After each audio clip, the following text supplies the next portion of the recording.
A very good morning to all of you. Thanks to the Savitribai Phule Pune University for organizing this seminar on an important topic. Thanks to Professor Bhakre for laying down the theme of the conference. Special thanks to Professor Vidyadhar Kulkarni, Advocate Vidyadhar Kulkarni, for including me in this activity. The anchor said that if you have questions, you may jot down those questions and pass them on for being answered by us. But I have a lot of questions, and I am going to put all those questions to you, seeking answers from you. Before I begin, first an advance apology. If by chance what I speak hurts anyone, please forgive a senile old man for having lost control over his tongue.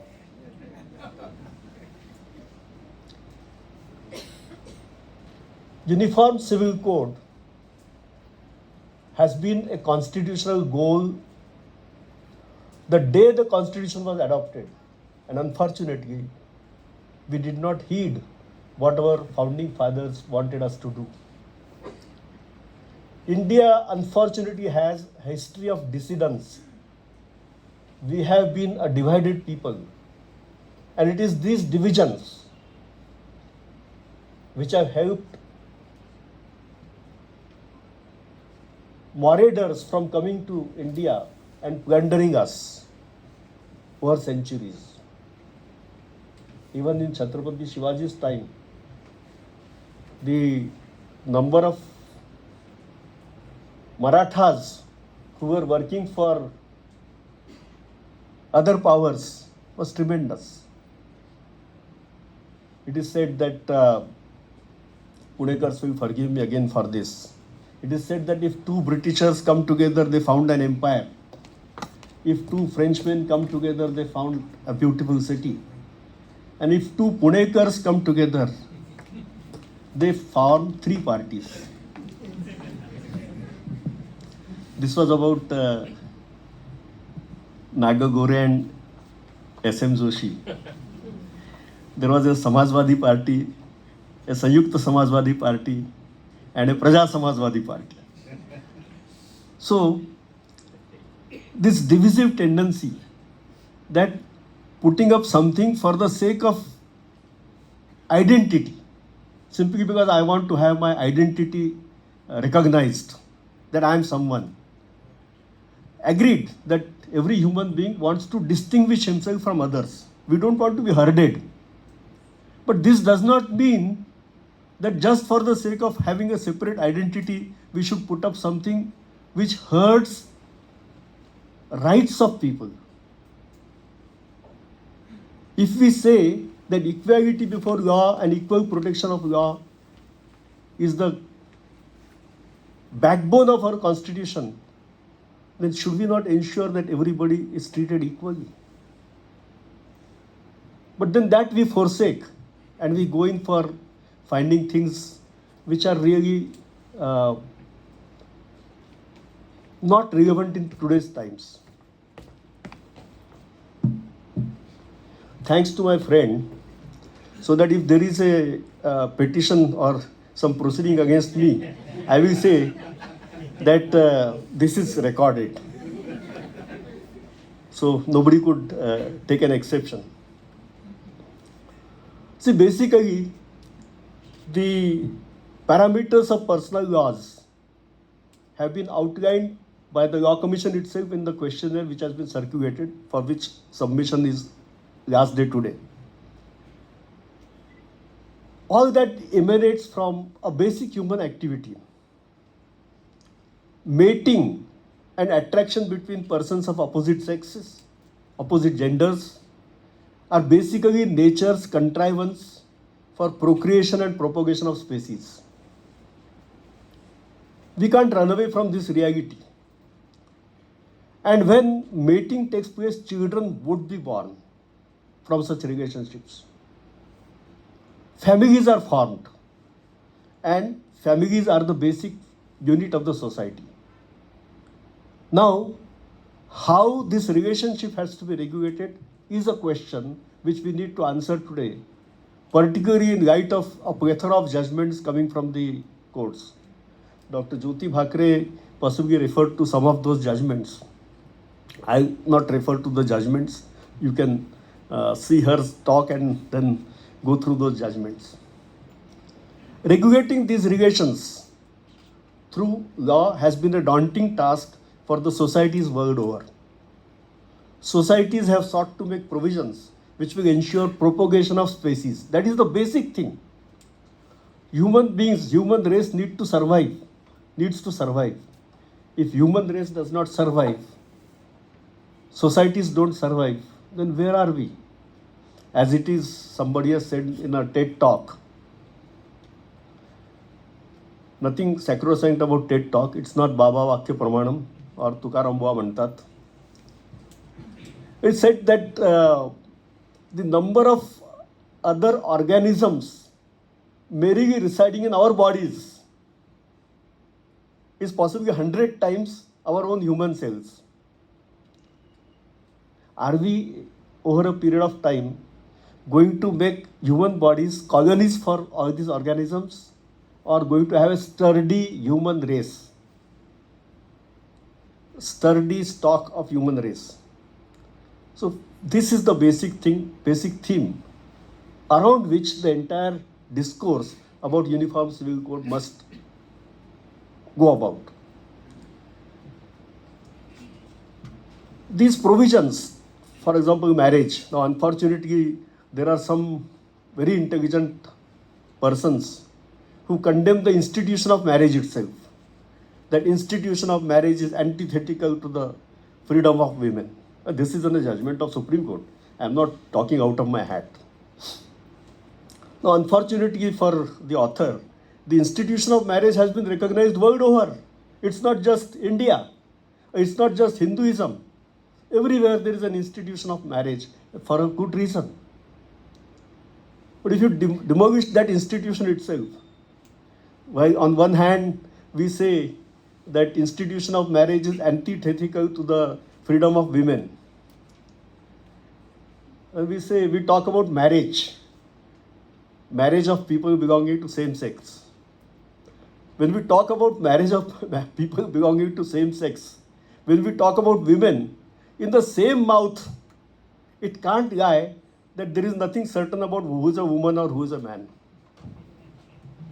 But that is what we think. So therefore, we need to have a fresh look at human relations from the perception of propagation of species, which is the foundation.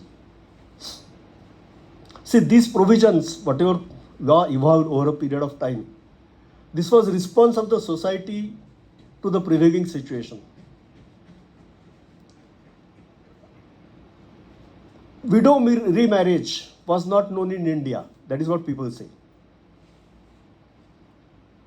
Any dissenters here? No. I am told that Duryodhana's wife or widow married Yudhishthir after the war. Not a widow remarriage. Bhanuvati. Maybe Vyas wrote something fictional. He did not know anything. Nothing like this in fact happened. But then even if it is fictional, it is a reflection of the society. So protection of a woman who does not have the protection of husband now has been a concern for us. Prying eyes likely to humiliate a woman led to practice of sati, which was abolished. I am not propagating sati as a good practice. Please don't have misunderstanding. But that was the need of the time. That arose in course of a time. It was abolished in course of time. Now, Professor Tamboli is here. He may be able to tell uh, something better than me. But because these Arabs know, they were on a constant war with each other, just like us. We were also constantly fighting. And because of these constant wars, many men died in those wars, and the question of women arose. Therefore, Islam permitted widow remarriage. Not just that, this frivolous talk which we indulge in every now and then, that Muslims having 4 wives.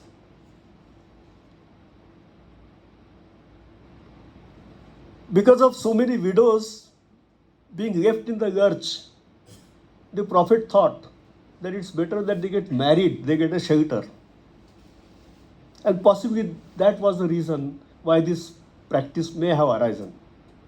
I'm just speculating. He is a professor who will tell you about this. But then that is not relevant today. And coming to back to that 4-wife business. The moment we talk of uniform civil code, no, there is a reaction from one group that is necessary because Muslims have 4 wives, which is bad. As if Hindu husbands are jealous of a Muslim husband having 4 wives. We immediately say that triple talaq, they can throw away their wives like dust. We can't. So it's not that Hindu husbands are aggrieved because they are treated unequally, not on par with Muslims. And this is not at all a dialogue meant to correct Muslim law. That is the last thing on the agenda. That is not the focus at all. But we bring it in focus and we make it appear that reforms to Mohammedan law is the object of this uniform civil code. Not at all. This has nothing to do with reform of Islamic law. This has nothing to do with any elections or politics. This has been neglected for a long time, and this needs to be relooked from the perspective of the society as a whole, irrespective of religion. So why did religion come in? Religion came in because it was difficult for the leaders of the society to ensure obedience unless they invoked God's wrath. See, if you don't do this, God will punish you. That is how religion came in all this. So let us keep this religion away, no? Now you don't need the God's sanction. You can have sanction for the society itself. So therefore, religious sanctions or religious origin of law, it was not law at all. It was a practice sanctified with the help of religion in order to ensure obedience. So that has to be kept away, no? That has nothing to do with how people should behave.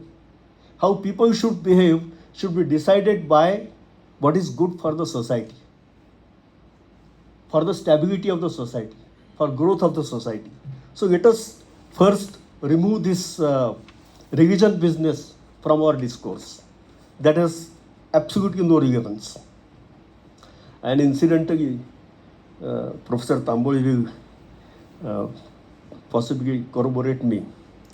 Now, suppose Muslim men were to have 4 wives. There have to be 4 wives, no? 4 women available. What do the demographic figures show? For every 1,000 men, the general ratio is possibly 921 women. For Muslims, it is 950. So from where are the 3 more wives going to come? Even if we take that love jihad business seriously, there have to be women in the society, no? So therefore, this is humbug. There's nothing to do with reality. This is not the reality. Same holds good about this triple talaq business. How many wives are really thrown out by triple talaq? How many Muslims really have 4 wives? We never tried to find out. But we made it a beating stick. And by making it a beating stick, I just now spoke to Professor Gosavi, Vice Chancellor. that every action has an equal and opposite reaction. The moment we start thinking in those lines, we bring down the discourse to a lower level of a street fight. Uniform civil code has nothing to do with this street fight. It is a very noble agenda pursued by the present day leaders for the purpose of ensuring that the society is homogeneous, that we all fight the world. There is no question of fighting the world as such. We have no fight with anyone. But then, if all Indians are a homogeneous group, then we can put our best. There is, of course, competition in the world, no? A fractured society will not be able to achieve anything in this competitive world. And therefore, we need to come together.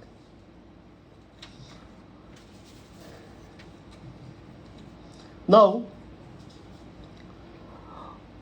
while drafting Uniform Civil Code, we have to take into account what are the scientific needs of the society today, scientifically established needs of the society. How do we ensure propagation of human race and propagation of a healthy stock, not a rickety stock, ensuring that the best are born, best survive, best grow, and best pass on their genes to the next generation. And this is not valid for today when we talk of a code, because laws live for a long time. We have to think of 100 years down the line, next 100 years. What is going to happen in next 100 years? So therefore, we need to have serious scientific, sociological, economic, and historical studies. Without that, we can't go about bringing about uniformity, laying down some rules. I had the good fortune of meeting the members of the UCC committee headed by Justice Ranjana Desai in Delhi. There is a member there, very well-meaning person, but he has population control in his mind. Good, population control should be there. We have got a huge population and we need to curb that. But we have all sorts of knee-jerk responses. If any problem is presented, no, we immediately find a quick fix solution. The quick fix solutions don't work on the long run, in the long run for the society, good of the society. Increase the age of marriage. Women's empowerment. Increase the age of marriage. Now, again, as discussed with Professor Gosavi, every action has equal and opposite reaction. Increase the age of marriage, and then what happens? Youngsters are here. I should not be so explicit before them. But when the sexual urges are at the peak, you tell them that athato brahma jidnyasa, go in for meditation. This is not going to work. In fact, many of my good friends who have been district judges, who have presided over sessions, trials in many cases over years are here, and they will corroborate me on this. How do many rape cases emanate? A young boy and a young girl want to experiment with themselves. And because there is no safe way of doing this, whatever they try to do clandestinely attracts attacks from those who see. And then gang rapes take place. Brothers, am I wrong? See many rape cases. Yesterday's newspaper also you can open and see. Any day. So should we not be thinking about having a possibly balance between ensuring that young children, young boys and girls can experiment their sexuality safely, and also ensuring population control. Increase of marriages is not the only solution. India is unfortunately becoming 51st state of the United States. So we borrow everything from them. What is the position of teenage unwed mothers in US? What are the numbers? You can check. So number of teenage unwed mothers is huge. What happens to those children? What about abortions which take place in US in young age? Justice Dave of Gujarat High Court deserves to be complimented for stating something against the present current. He said at this age, people did give birth, women did give birth to children. So at that advanced stage, I would not permit termination of pregnancy. Yet the girl gave birth to a child. Even in the past, it's not that unwed mothers in India did not give birth to children. But we had a system of taking care of such children. Anathalais were there. And it was organized in a proper manner. For a woman to be forced into adoption is a very serious thing. At Pune itself, a very leading gynecologist here, obstetrician and gynecologist, told about her experiences of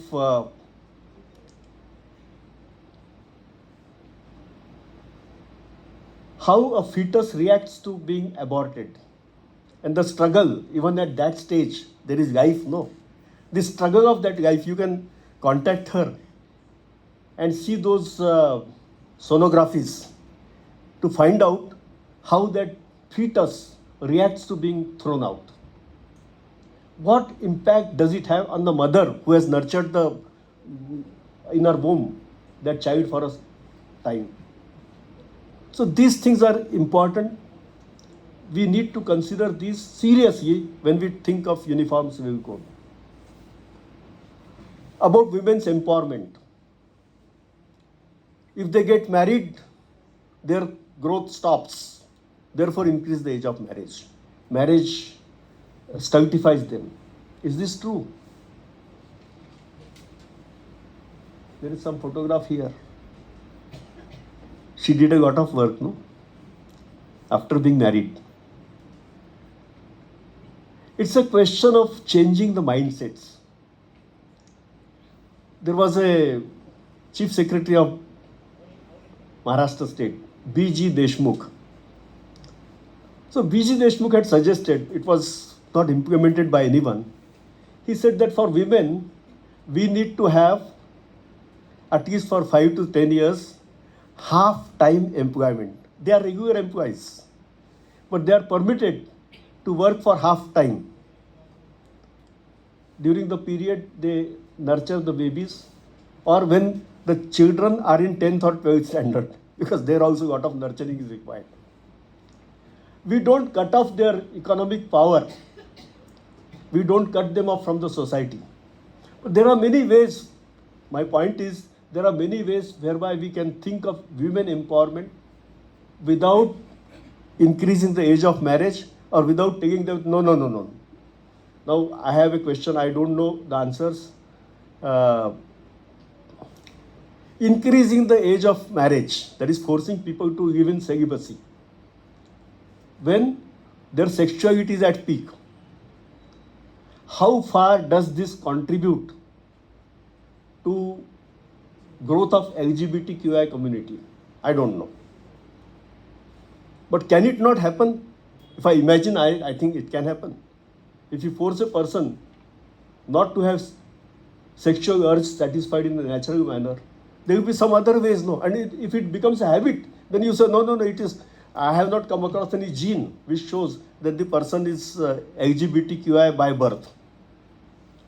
Have you made any study to find out how many have been pushed into this LGBTQI business because of delays or because of failure of the society to provide natural means of experiencing sexuality? Sushil Modi, the Honorable Member of Parliament and Chairperson of the Parliamentary Committee on Law, has already indicated that as far as tribals are concerned, we may have a rethink. I urge Mr. Modi not to have a rethink on account of tribals, but peep into what tribals do. And why not do that for us? They experience their sexuality without any problems. So this is one thing. The secondly,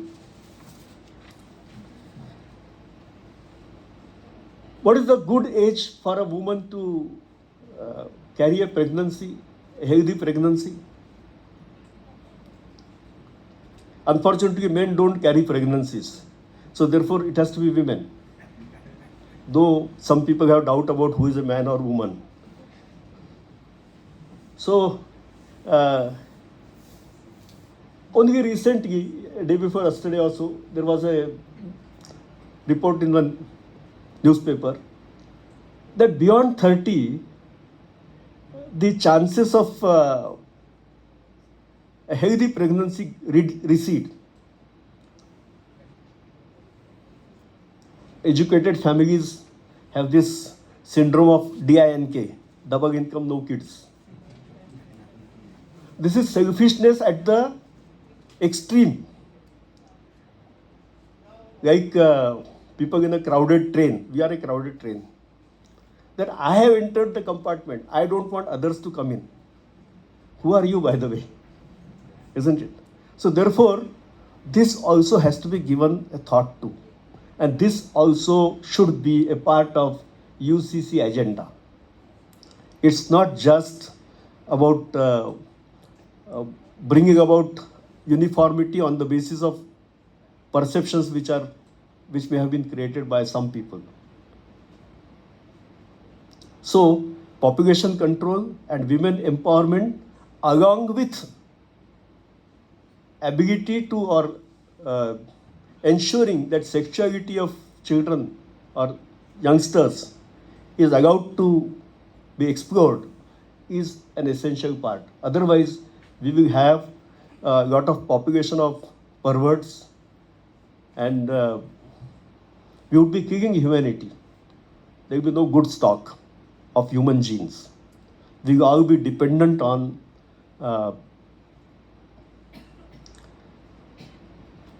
vaccines, medicines, and other things. So one more thing. People say, what is there? There is no need for a father or a mother like that. Surrogacy is there. Test tube babies are there. And now courts have spoken on surrogacy, no? That baby Manji's case is very famous. Surrogacy. Recently, a Dutch court prohibited a person from donating his sperms. Yes. He has been prohibited, and if he does that, there will be a penalty. Huge penalty.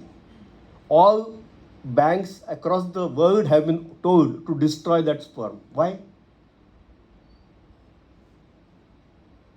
The court was alive to the fact that this can give rise to incestual relationships because he has been donating sperm over a period of time. And somebody born out of that sperm may marry or may mate with someone who also may have been born that way. I am not talking about Sagotra Vivahas, etc. Please don't misunderstand me. But the object was that if the stock is different, then you produce better results. Yield is better. What is hybridization about?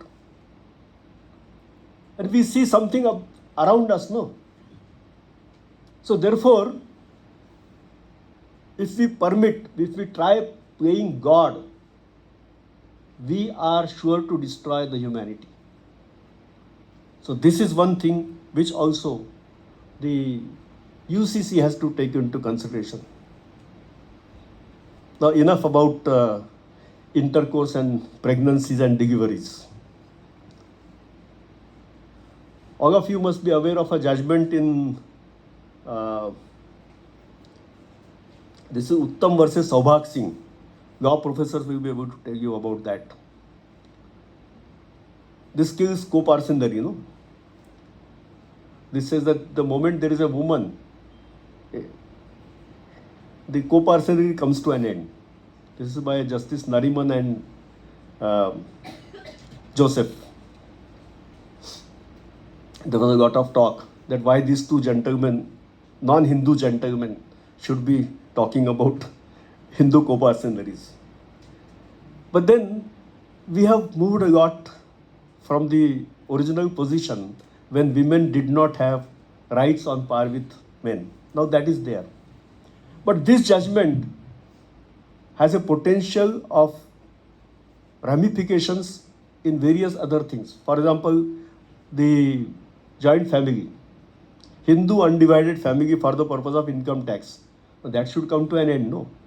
This has huge commercial repercussions. Do we think of this? This is also an area where Uniform Civil Code will have to address these issues. We have to think of how to regulate succession. See, when a family is formed, naturally, family has some property, nucleus, it grows. And then succession to that property is something which law has to regulate. How people are going to get that property. So here also we have to think.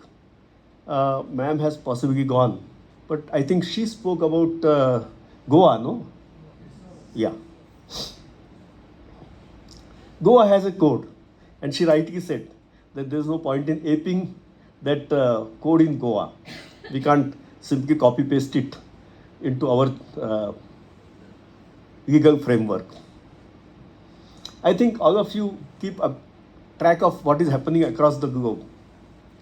In Russia, there is a lot of demand for a much divorced woman.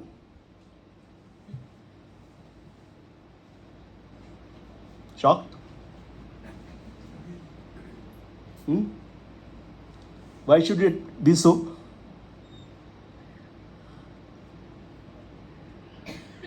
They follow this code, no?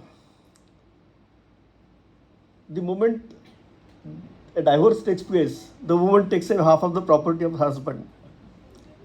So, another husband, another property. And therefore, the next prospective husband searches for a woman who has been divorced 3-4 times because she brings a lot of property. And then, again, because husband also, everybody gets equal, no?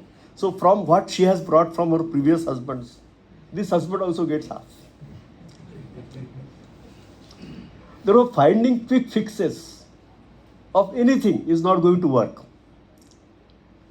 The idea of continuance of marriage forever may have been condemned as bad.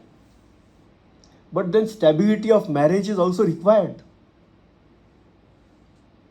Unlike animals whose offspring are on their own in, say, maximum a month, our offspring now is not on their own till 29, 30 years of age.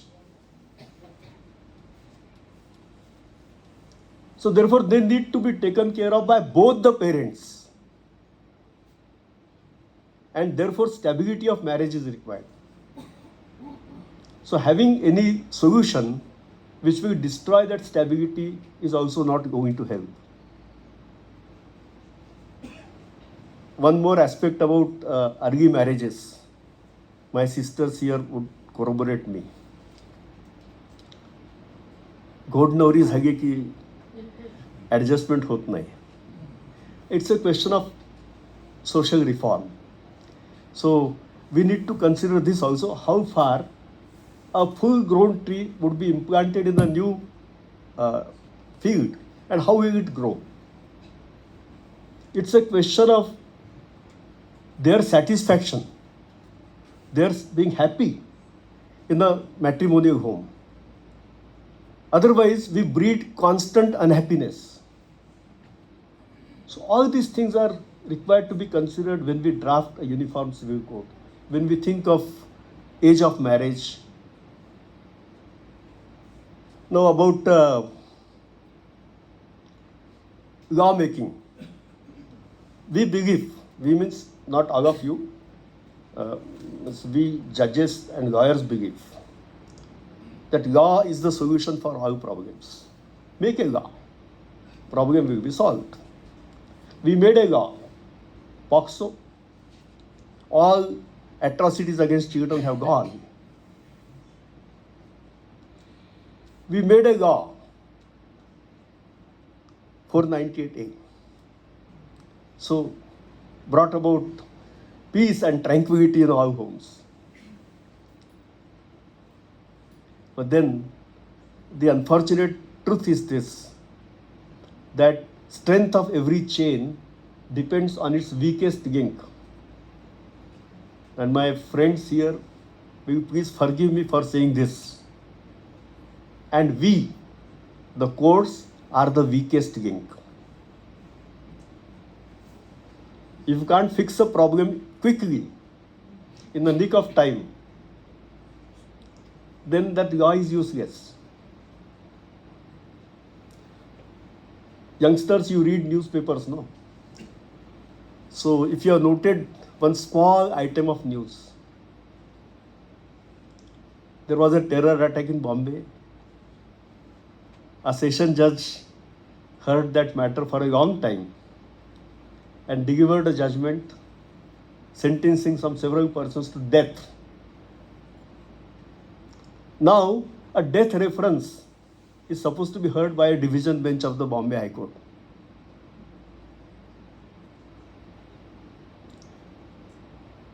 Bombay High Court did not have time, still possibly does not have time, to hear that death reference sentences imposed 8 years ago.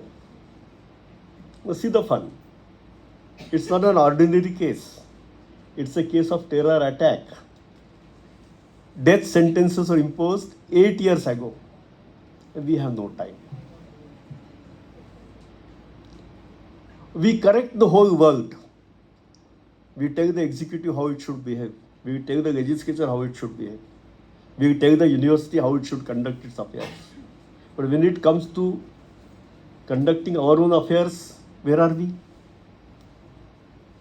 Now this erodes not just confidence in the people's confidence in the system. This also makes scarecrow of law.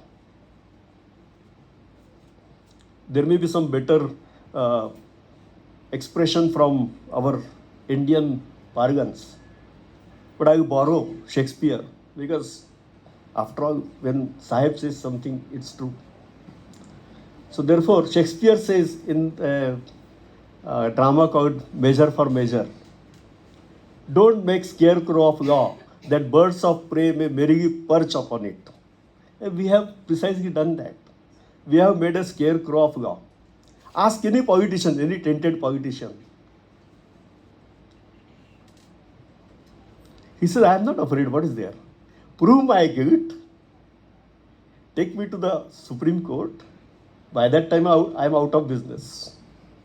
Incidentally, about more wives, no? More wives, more children, population control. There is a minister right now in Maharashtra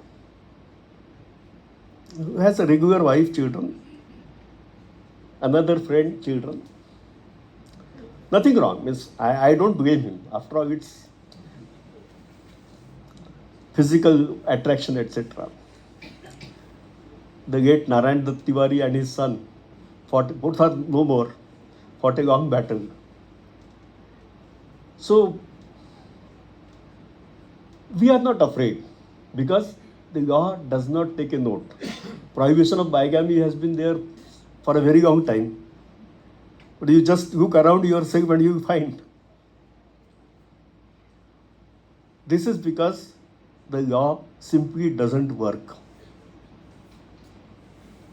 UCC needs to take into consideration at least this as far as family laws are concerned.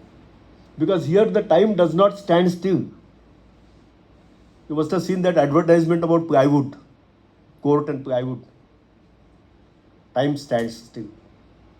Time may stand still for, say, a parliamentarian whose election is challenged. It doesn't matter whether he comes or somebody else comes. But in family matters, a party files a divorce petition today, and that is decided after 20 years through a hierarchy of courts. What happens? We again have quick fixes. Special court, form a special court for expeditious, speedy disposal of matter. What happens? Kaka Sahib is already wearing a hat. Kaka Sahib Jagtap is my very respected friend. He is already wearing a hat. We put one more hat on his head. Special judge for divorce cases on the side. So all this is not going to work. And if all this has to work, let us first decide what should be the agenda, what should be the scope of the UCC debate. There can be no doubt and there can be no dispute, no debate about the need for having one law. Need for having one law is necessary because we can't have a fractured society. We can't flaunt our identities just for the sake of identity. What is good for X is also good for Y. Therefore, let us try to do that. Of course, there is a danger. I said about scientific, sociological research, etc. Since I'm in Pune, I may be forgiven to mention this. You have heard of Sharad Sarda's case? In advance, apologies for any contempt which may I inadvertently commit.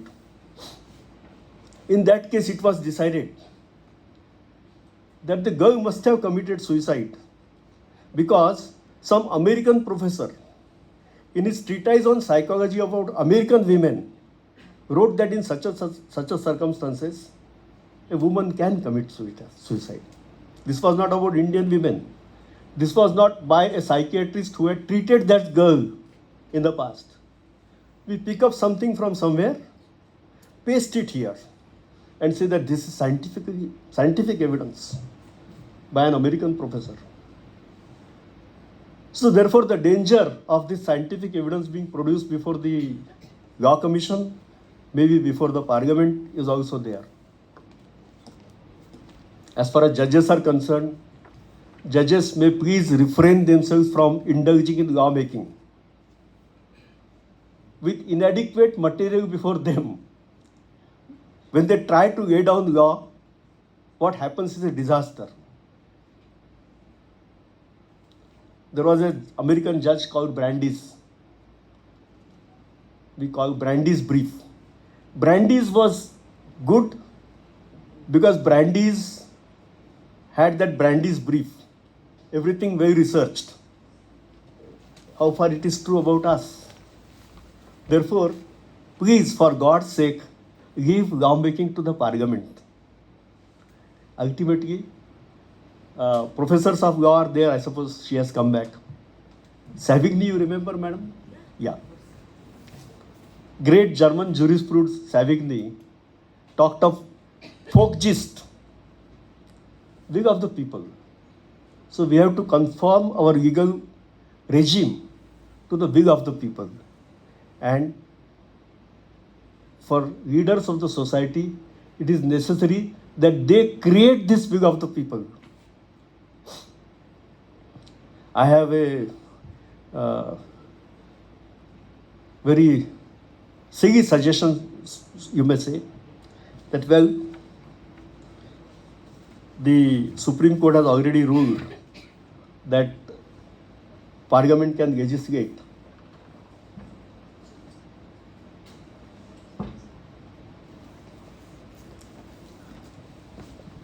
So there is no doubt about that principle now. But all the same, let us allow some time for the principle to be tested once again. You all are aware of Indian Succession Act? Indian Succession Act has various sections for various communities. So right now begin with this, that we codify. Legislation and codification is different. We codify the existing law, existing provisions, so that we just cut off one thing, that religious connect, that religion is the source of law. No. Source of law for Indians is Indian Parliament.